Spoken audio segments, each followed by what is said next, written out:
Hi, I'm Mike Beliveau, and we're back out at the West Shore Sportsmen's Association. And our topic for this week's video is not going to be a particular firearm. Instead, it's going to be this guy right here. And this is the .44 Winchester Centerfire cartridge. That's what it was originally known as, but it's probably better known today by its generic moniker, the 4440. So let's talk about this guy, because this was the first universal cartridge.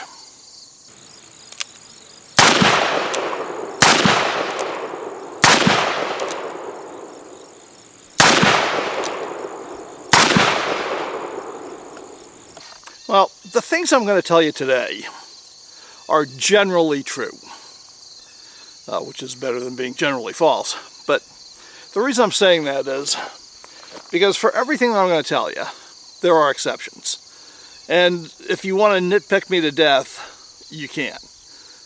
This will be a fertile field for it. So have at it, post them in the comments, whatever. But as I said, what I'm going to tell you is generally true. This little guy was developed for Winchester's Model 1873 lever-action rifle. And as such, it was a proprietary Winchester cartridge. That's why it was called the Winchester Centerfire cartridge.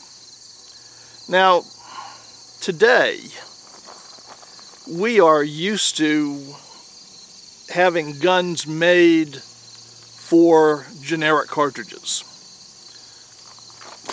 For instance, we've got a 9mm by 19mm round that is perhaps the most commonly shot round in the United States now, which is better known as the 9mm Luger or the 9mm Parabellum.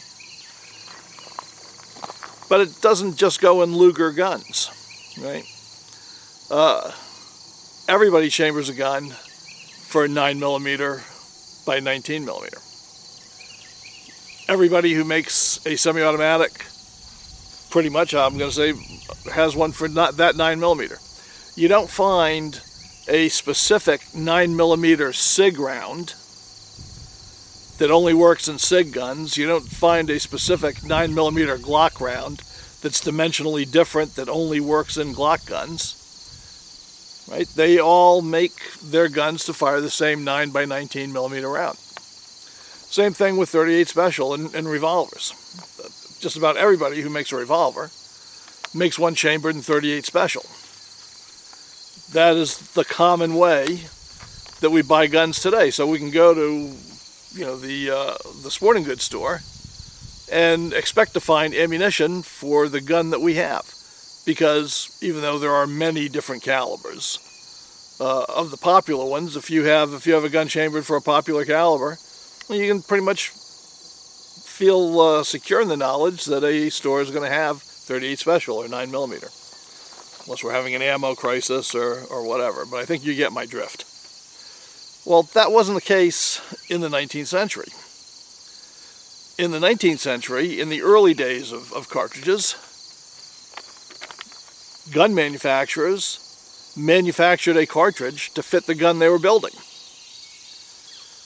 And that's how we end up with 38 Long Colt, which is dimensionally quite different from 38 Smith & Wesson. Right? That's why we get 44 Russian for Smith & Wesson's Russian revolver and 44 Merwin-Hulbert for Merwin-Hulbert's revolver. And they're dimensionally different. Now, as you can imagine, that had a very predictable problem. And that problem was, if you, say, bought a Merwin-Hulbert revolver, or you bought an Evans rifle, if you went to Abercrombie & Finch in New York City, you could probably buy 44 Merwin-Hulbert ammunition without a problem, and 44 Evans ammunition for your rifle. But if you were in the back of beyond, somewhere in the Rocky Mountains, and there's an Indian trading post, and you needed ammo, If you walked in and asked for 44 Merwin Hulbert, your odds are slim. Or 44 Evans, your odds are slim. So these guns that had fairly low production rates anyway, the manufacturers realized they were limiting their appeal by having cartridges that were going to be unavailable for them. So what was the solution?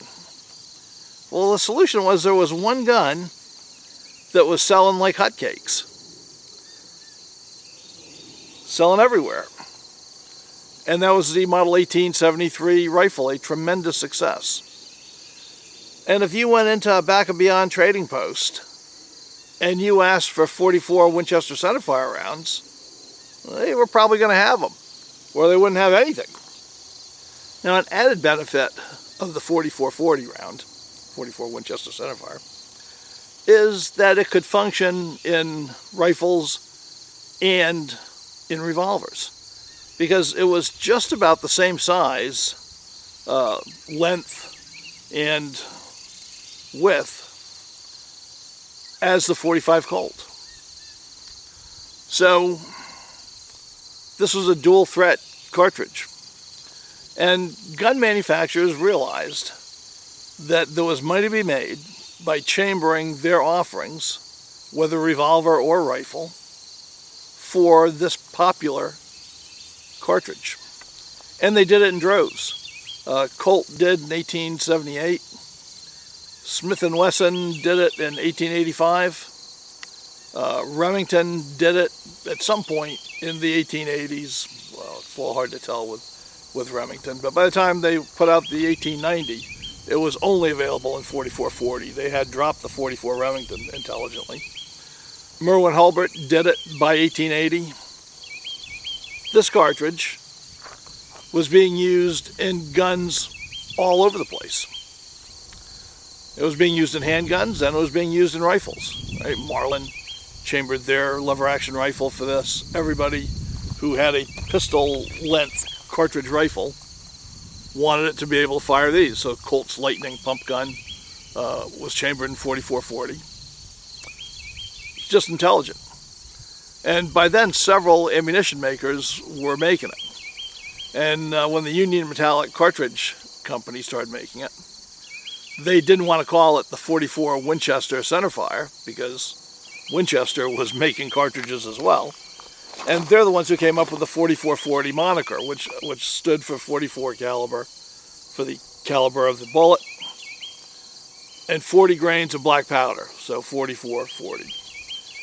Even though the bullet is a 429 bullet, or 427 in the case of 19th century 4440s, and even some 20th, 21st century. But that's where the designation came from. Union Metallic Cartridge did that, and everybody else picked it up. And eventually, though it took just about to World War II, Winchester picked up that designation as well. So even Winchester ammunition is now labeled as 4440 if you buy new Winchester ammo. And as I said, this is the first generic cartridge, a universal cartridge. Now, some people are going to quibble on that. They're going to say, oh, the 44 Henry rimfire was because they chambered Colt open tops in it. And then eventually they did chamber Colt single action armies and a couple of other guns.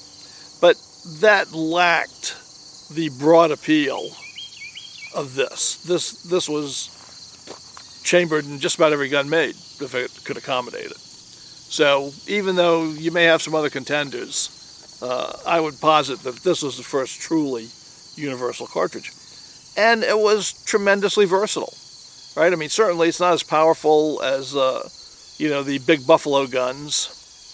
So single-shot rifles still predominated for major big game hunting. But for deer out to about 200 yards, these things would do fine. And anecdotally, it is said by just about everybody that the 4440 has accounted for more deer in America than any cartridge other than the 3030 Winchester. And that may well be true.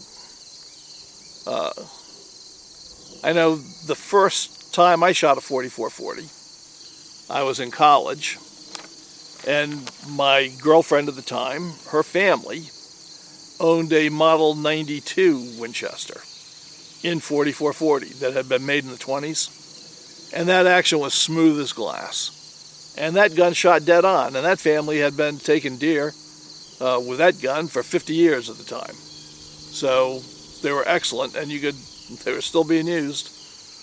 Certainly not as popular as the more modern rounds, but they were still being used when I was a young man. So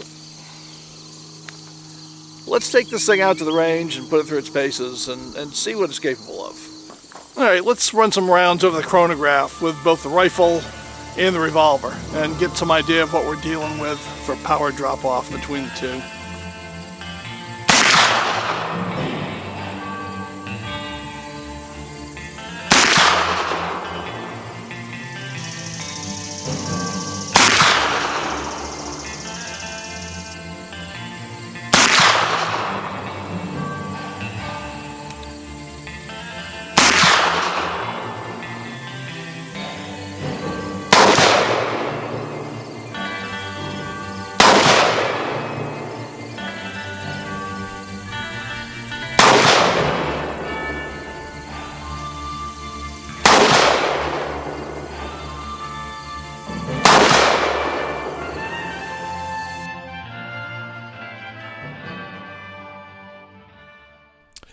Okay, so here are the results of the chronograph testing. And just to put the results in context, I'm comparing them with the results from a .45 Colt chambered set of guns that are exactly the same size, same type of guns that I had previously chronographed. So the .44-40, which was loaded with 200 grain round-nose flat-point lead bullets, over 35 grains of 3FG Swiss black powder, in the 24-inch barreled 1873 sporting rifle, produced a velocity of 1,358 feet per second. And that developed a very impressive 819 foot-pounds of energy. Now, when we look at the .45 Colt fired from the same type of rifle, its velocity was 1,118 feet per second, with a heavier 255 grain bullet and the same powder charge. And the energy was 708 foot-pounds.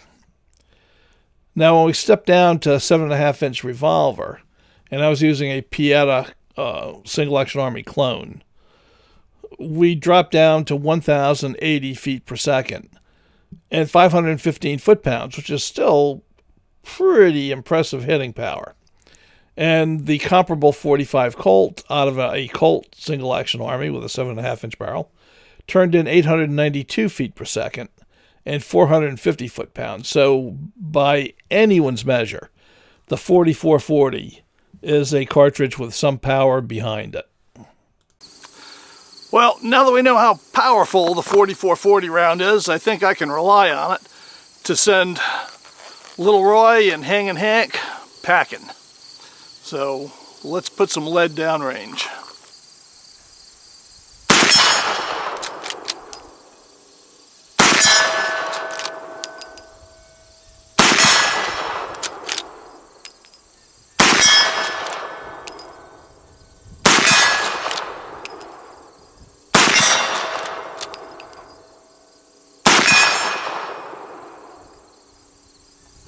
Well, I think that'll teach him. Well, Little Roy and Hangin' Hank managed to cut me off from my rifle, so I'm going to have to rely on my hog leg to dispatch them this time. Let's see if it's up to the task.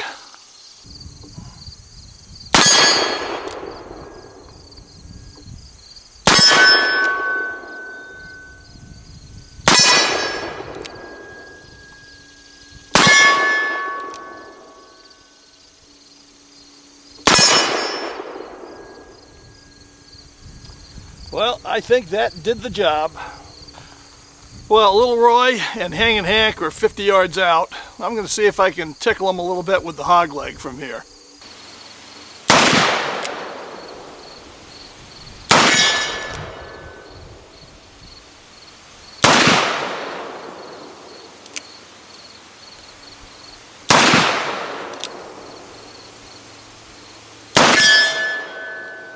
Well, at 50 yards, I only hit 2 on Hanging Hank.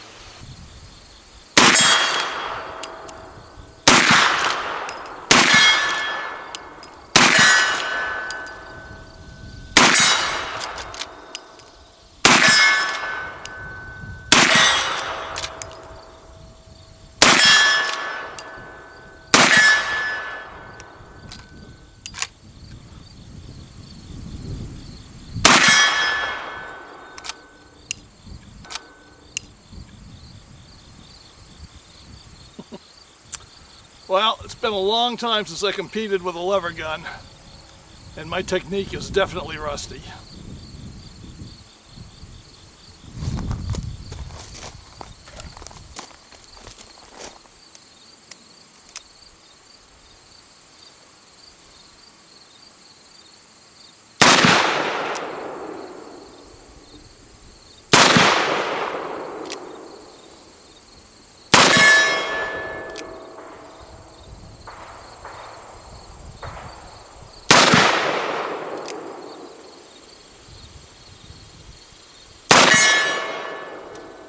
Well, looks like 2 out of 5 is as good as I can do at 50 yards with the old hog leg here. Well, that was a fun day, and no doubt about it. You know, it's been too long since I exercised the cowboy guns, especially the lever action rifles. I've really gotten rusty with those. I was so slow. But boy, they're fun to shoot. And beautiful. Well, I hope you enjoyed this look at the 4440. If you did, you know what to do. Thumbs up, make a comment, mess up the algorithm. This is going to sound paranoid, but I'm not the only gun channel seeing it. You know, we're going into an election year, and it seems like whenever that happens, YouTube kind of ghosts my channel. Some of you that have notifications set won't get notifications. They don't display it in front of as many people, you know, on the what to watch next bar. So it's hard to get the views. And I like to get the views.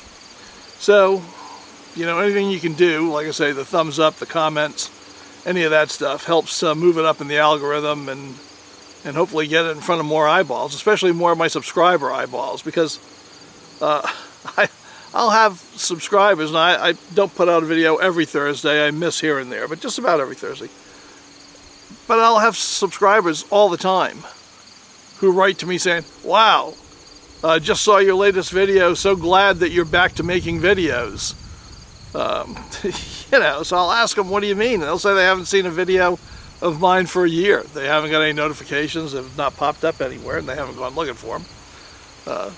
That's the sad part, they haven't gone looking for them. But at any rate, you know, there are people who think I dropped off the face of the earth because they think I'm not making videos anymore. And that is largely the way that YouTube treats gun channels. So whatever you can do to mess up, you know, the algorithm, well, go for it.